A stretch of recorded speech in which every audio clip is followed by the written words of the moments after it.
시아버지 자체도 시어머니한테도 그다지 뭐 영향력이 그렇게 없는 것 같고 아들에게도 어쩌지를 지금 못하는 것 같고 그리고 지금 사연자분이 왔다 갔다 하면서 어떻게 해보려고 지금 애를 쓰는 건데 저는 안 했으면 좋겠어요. 왜냐하면 이거는 사연자분이 그럼 평생 하셔야 되거든요. 그게 오히려 내 발목을 더 잡아요.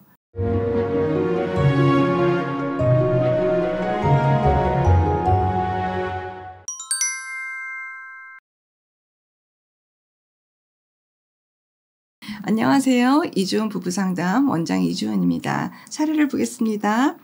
안녕하세요, 원장님. 저는 결혼을 한 달 앞둔 예비 신부입니다. 시어머니께서 결혼식 참석을 하지 않는다고 하시고 연락도 받지 않는 상황에 어떻게 해야 할지 몰라 사연을 보냅니다. 제 예비 신랑과 어머님 2명 모두 고집이 보통 센 게 아닙니다. 그리고 무뚝뚝합니다. 저는 명랑한 편이라서 신랑 없이도 어머님과 둘이서 한복도 맞추러 갈 정도로 어머님께 최선을 다했습니다. 그러던 중 신혼집 문제 때문에 어머님께 저는 억울하게 혼이 났고 그 억울함을 신랑에게 말했더니 신랑도 신혼집 준비 때문에 예민했던 터라 자기 보고 어쩌냐는 식으로 소리를 지르고 가버리길래 상처를 받고 파혼의 끝자락까지 갔었으나 신랑의 진심 어린 사과와 원장님께서 말씀하신 부부중심 이야기를 하며 오빠가 나랑의 관계가 좋고 나를 이해해주면 내가 시부모님께 알아서 잘 할 것이다 라고 하며 신랑과 제 사이는 회복이 되었습니다. 하지만 문제는 어머님과 신랑의 관계인데 제가 파혼을 다짐한 날 어머님께서 장문으로 이 결혼이 무섭다라고 말씀하시고 어머님께 그런 대우를 받아서 서운했다고 말씀드렸습니다. 어머님께서는 신랑에게 저와 어머님 중 양자택일을 하라는 말로 들리셨는지 아들과 사이를 멀어지게 하려고 한다. 며느리라는 애가 따박질이다 라며 신랑에게 이야기를 했고 신랑도 그 연락을 보고 기분이 좋지 않았는지 어머님께 엄마 알아서 하세요. 부모를 보지 않고 살겠다 라며 대못을 박는 말을 했습니다. 그 이후로 어머님은 일체 모든 연락을 받지 않고 계시고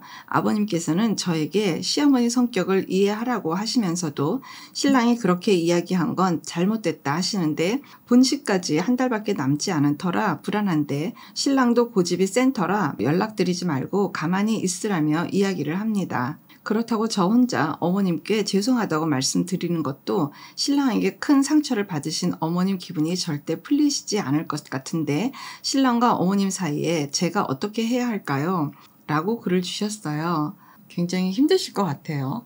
둘 다 강성인 것 같이 보이죠? 어떻게 해야 될지 모르겠는 그 역할을 이제 사연자분이 하고 계신 거예요, 중간에서. 그 이전에는 그러면 어떻게 살았을까? 그게 아마 시아버지가 아니었을까? 그러니까 시아버지도 어떻게 보면 이제 중간자처럼 이야기를 하시는 거예요. 그러니까 시아버지 자체도 시어머니한테도 그다지 뭐 영향력이 그렇게 없는 것 같고 아들에게도 어쩌지를 지금 못하는 것 같고 그리고 지금 사연자분이 왔다 갔다 하면서 어떻게 해보려고 지금 애를 쓰는 건데 저는 안 했으면 좋겠어요. 왜냐하면 이거는 사연자분이 그럼 평생 하셔야 되거든요. 안 하셔야 되는 것 같아요. 그러니까 주신 글에 좀 위험하게도 보여지는 게 뭐냐면 제가 어머님께 최선을 다했습니다. 한복도 맞추러 가고 저는 성격이 명랑해요. 그래서 어머니한테 뭐 비유도 맞출 수 있고요. 어머니 하면서 막 다닐 수도 있고요. 어머니랑 뭐 지내는 거는 저는 할 수 있어요. 라고 말씀하시는 거를 자랑스럽게 얘기하시면 안 돼요.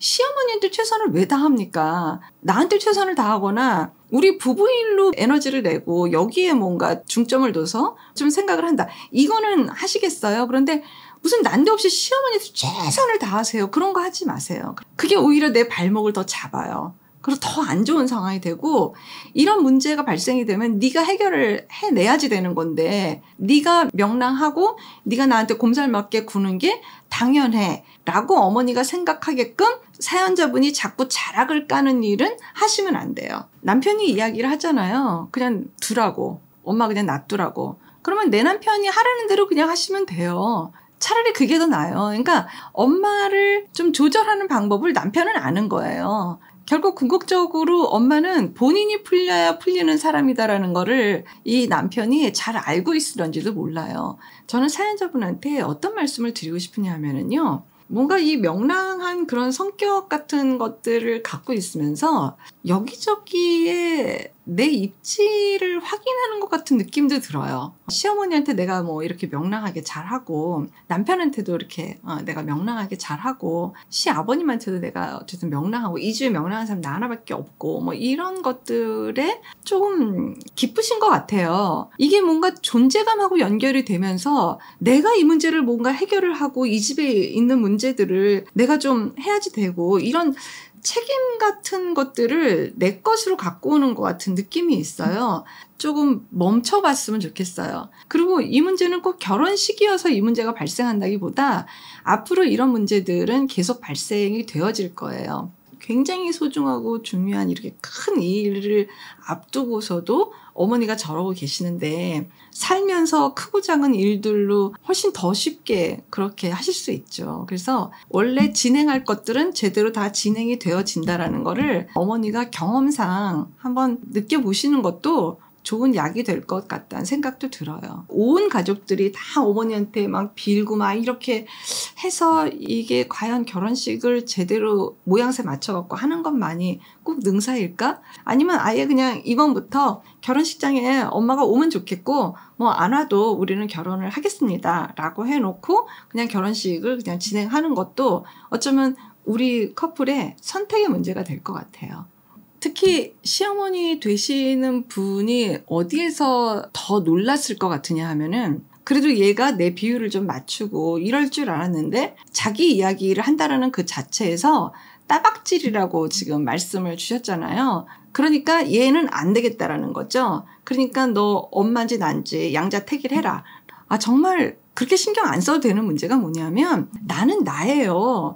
나는 말을 할 수 있어야 되고요. 내 생각을 얘기할 수 있어야 돼요. 중요한 건 내가 사랑하는 이 사람이 제일 중요한 거고, 우리 부부를 봐야 되는 게 가장 중요한 거예요. 그래서 시어머니의 결혼식이 아니에요. 내 결혼식이에요. 우리 결혼식이라는 거죠. 그러니까 우리 결혼식에 양가 어르신부터 시작해서 일가 친척, 뭐 지인 모두들 초대받아서 오시는 분들이지, 거기에 너무 이렇게 신경을 쓰시기보다는 우리 부부가 사랑하는 거, 우리의 애정, 여기에 훨씬 더 치중을 많이 했으면 좋겠고, 그거는 어머니의 선택 여부로 들이시는 게 정말 어머니가 생각을 많이 하시게 될 거예요. 어머니 안 오시면 어떡하지? 어머니 오셔야 되는데 어머니 안 오시면 어떡해요? 이걸 고민을 얘가 막 하고 있는 게 어머니 쪽에서 막 마구마구 느껴진다.